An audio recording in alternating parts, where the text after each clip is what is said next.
The chamber is dimly lit, a single candle flickering beside a large mosaic depicting a radiant Christ wielding a flaming sword. A lone paladin, Sir Alvar, kneels in full plate armor, his head bowed. Across from him stands Cardinal General Lucius, a wizened figure clad in crimson robes. 20 blindfolded serfs stand silently in the background, holding a gleaming longsword and a dented shield. Sir Alvar, Knight of the True Faith, stand. Alvar rises slowly, his armor creaking. His face is weathered, etched with the scars of countless battles. 800 years this war has raged. 800 years the faithful have endured the scourge of hell. And for 800 years, the paladins have stood as a shield, your eminence, Alvar says.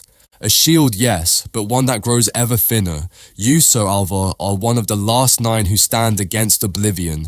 Today, the weight of creation rests upon your shoulders. Cardinal General Lucius replies, I am but a humble servant of the divine light, your eminence. Alvar replies in a humble, soft tone. Humility has no place in this moment, my son. You are the power of creation, honed by faith and arcane science. You are a tempest of righteousness, unleashed upon the damned. You are the storm of the faith. Lucius gestures towards the serfs. 10 of them step forward, presenting the massive longsword. Its hilt is engraved with holy symbols, and a faint light emanates from the blade. Take this, Aegis Mortis. Let its touch banish the shadows. Alvar reaches out and grasps the sword. A faint hum resonates through the chamber.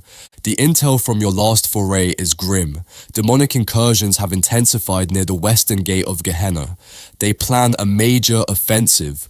You are to venture deep into the infernal city of Dis, Sir Alvar. Find the source of this mobilization and neutralize it.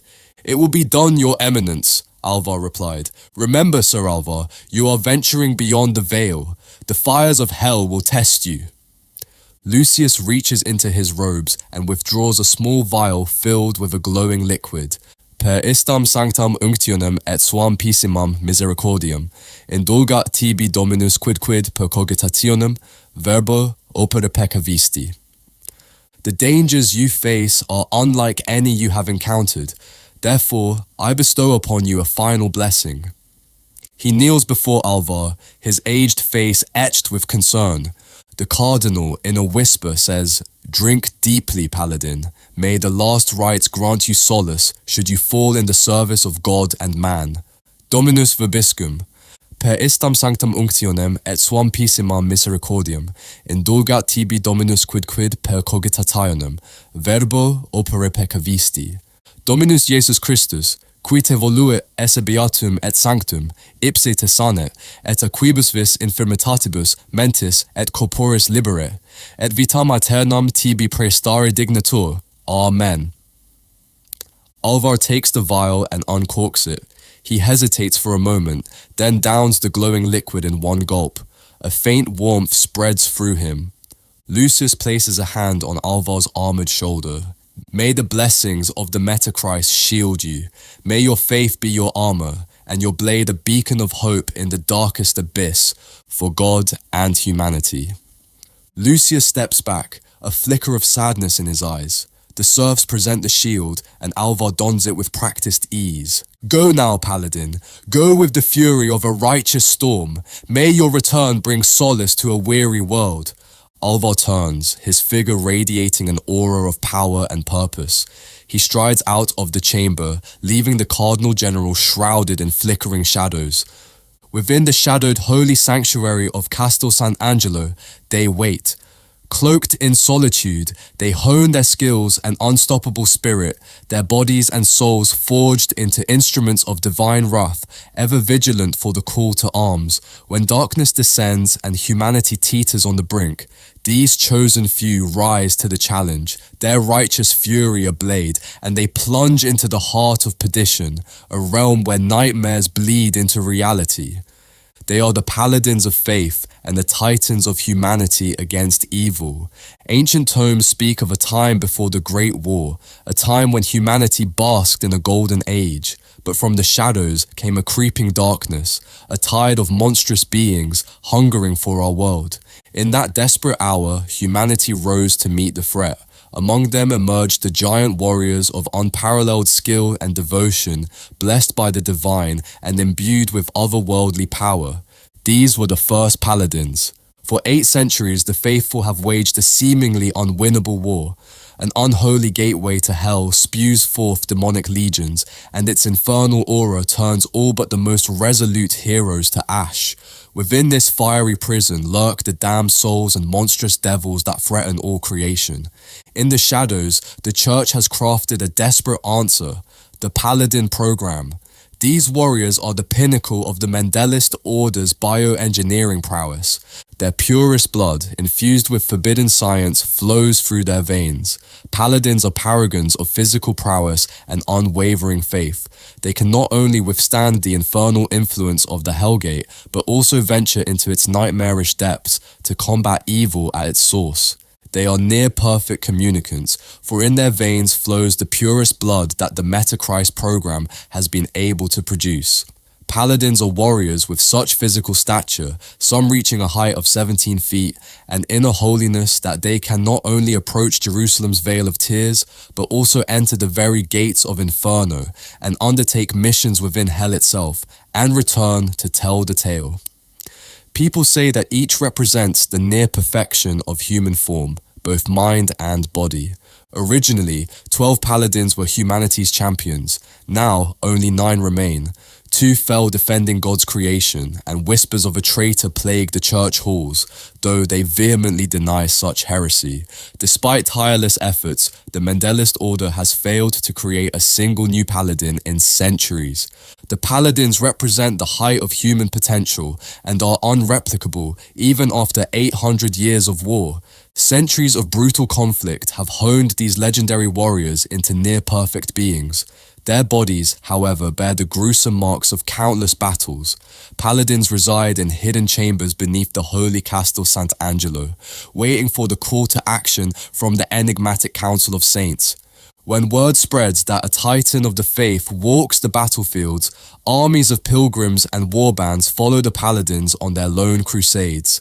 They live in a hidden wing of the massive Castel Sant'Angelo, a sprawling fortress steeped in history.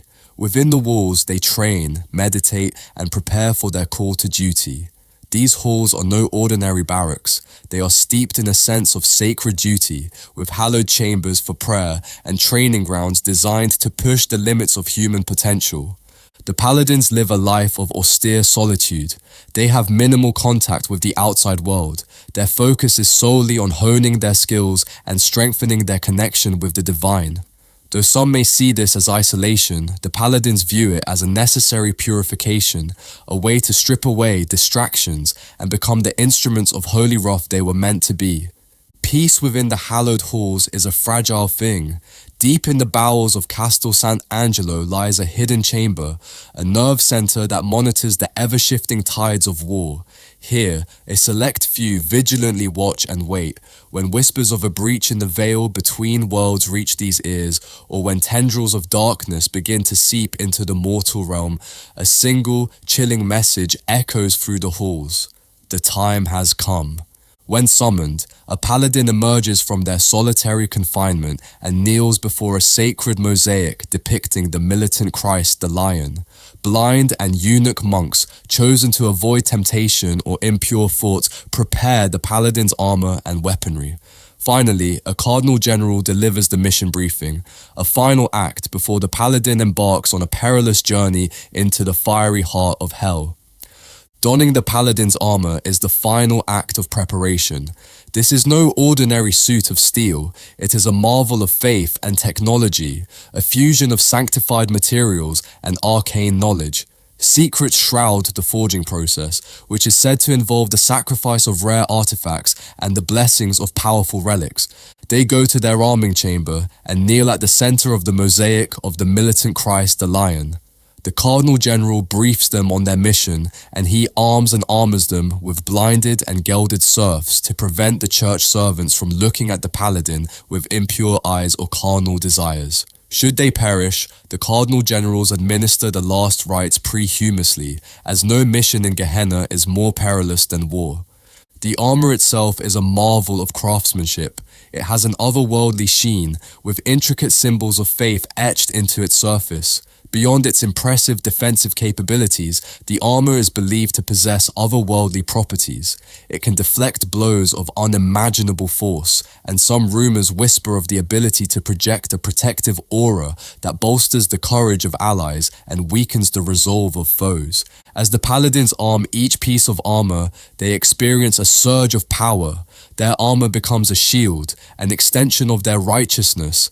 By the time they stand fully clad, they are a terrifying and awe-inspiring figure, a walking embodiment of divine wrath, ready to face the horrors that lurk beyond the veil. Originally, 12 paladins were humanity's champions. Now, only 9 remain. 2 fell defending creation, and whispers of a traitor plague the halls of the church, though they vehemently deny such heresy. Despite tireless efforts, the Mendelist Order has failed to create a single new paladin in centuries. With a final, deep breath, the paladin pushes open the rusted gate. A wave of icy wind slams into them, carrying the stench of decay and a cacophony of alien screams. The air crackles with unnatural energies, and the ground beneath their feet feels unsettlingly unstable. Before them stretches the perdition, a desolate landscape bathed in an eerie, flickering light. Twisted skeletal structures claw at the sky, and the horizon shimmers with unnatural colors. This is the enemy's domain, a place where sanity itself seems to fray at the edges. The paladin steps forward, a lone figure against the vast expanse of this nightmare realm. They raise their head, a steely glint in their eyes. They have come for a purpose, and no matter what horrors await, they will not falter. The fate of humanity rests on their shoulders, and they will face the darkness head-on. Their journey into the perdition has begun.